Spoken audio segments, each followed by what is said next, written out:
Hey, y'all, picture this: a small-town kid, barely 15, standing in a fancy lecture hall at Yale, surrounded by Ivy League hotshots who look at him like he just wandered in off a tractor.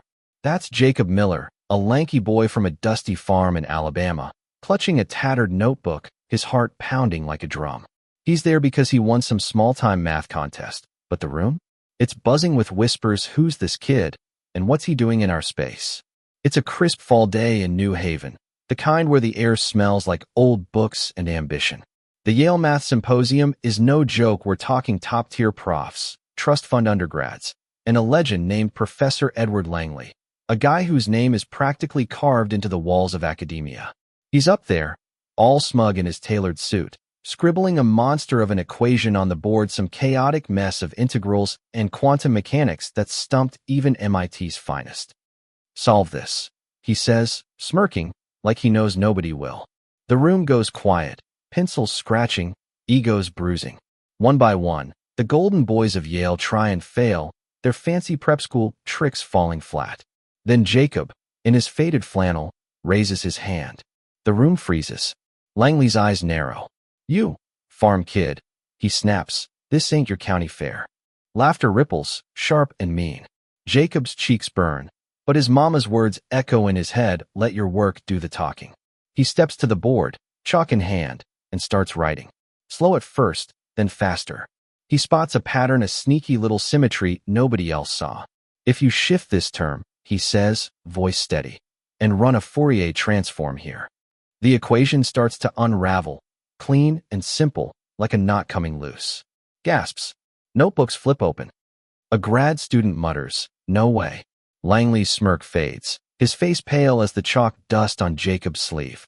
But here's where it gets juicy. Langley doesn't clap or nod, he doubles down.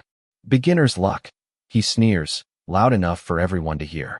And there's Preston Whitfield, a senior with a silver spoon and a chip on his shoulder, chiming in. Bet he memorized that from some library book. The room splits. Some are intrigued, others smell blood.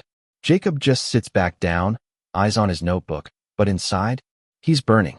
Not with anger, with purpose. He knows this isn't just about math. It's about gatekeeping, about a system that says a kid like him doesn't belong. Strong heart, surprised face. 8 days later, they call him back for a special evaluation. Sounds nice, right? Nah, it's a trap. Langley and Preston are in the room, along with 3 stone-faced profs and a dean, Dr. Clara Thompson, who's the only one not glaring daggers.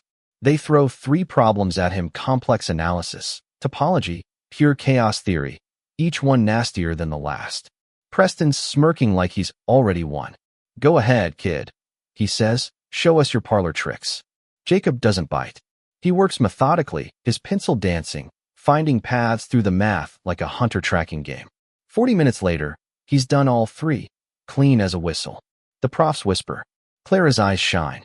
Langley's jaw is so tight it might crack. But they don't stop there. They drag him to a workshop, another setup to make him slip. Preston's in his group, shooting down every idea Jacob offers. "Stick to farming, kid," he hisses. The others follow Preston's lead, shutting Jacob out. So he goes quiet, works alone, and spots a hidden resonance term that unlocks the whole problem. He steps to the board, writes it out, and the room goes dead silent. Even Preston's got nothing to say. Clara, watching from the back, nods slow, like she's seeing something real for the first time. The final blow comes at a big deal colloquium. They give Jacob a problem designed to break him, a beast of algebraic geometry and logic that's more trap than puzzle. 3 hours, 1 shot. The room's packed, students, profs, even reporters sniffing a story. Langley's watching like a hawk, Preston's grinning like a fox. Jacob just breathes, lets the chaos on the page talk to him. He finds the thread, weaves it into a proof so clear it's like sunlight cutting through fog. When he steps back, the room erupts. Clara's on her feet, clapping. Langley's face is a mask, but he can't deny it. The kid's the real deal. Yale's admissions board meets the next day. Clara fights for Jacob full scholarship, early admission. Langley and his cronies push back, talking pedigree and precedent, but the vote tips in Jacob's favor. He's in. The campus buzzes, some cheer, some scoff, but Jacob? He's already in the library, nose in a book, ready for the next fight. Because that's what this is, a fight, not just for a seat at Yale, but for every kid who's ever been told they don't belong. So what do you think? Was Jacob just lucky, or did he crack open a system that's been locked tight for centuries?